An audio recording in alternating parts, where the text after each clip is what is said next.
ಕಾಂಗ್ರೆಸ್ನಿಂದ ಮತ್ತೆ ಹಿಂದೂ ವಿರೋಧಿ ನೀತಿ ಪ್ರದರ್ಶನ. ಅಧಿಕೃತ ಮುಸ್ಲಿಂ ಲೀಗ್ ಆಗ್ತಾ ಇದೆಯಾ ಕಾಂಗ್ರೆಸ್?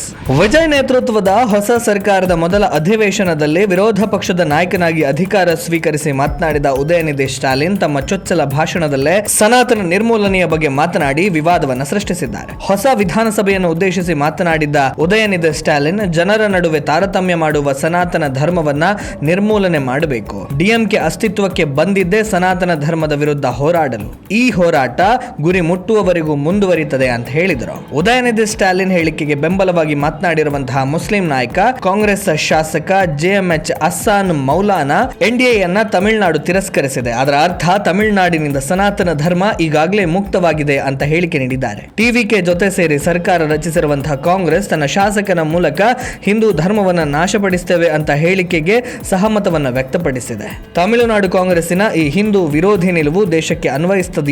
ತಾಕತ್ತಿದ್ರೆ ರಾಹುಲ್ ಗಾಂಧಿ ಅವರು ಈ ರೀತಿಯ ಹೇಳಿಕೆ ನೀಡಲಿ ಅಂತ ಸಾಮಾಜಿಕ ಜಾಲತಾಣ ಬಳಕೆದಾರರು ಆಕ್ರೋಶವನ್ನ ವ್ಯಕ್ತಪಡಿಸ್ತಾ ಇದ್ದಾರೆ.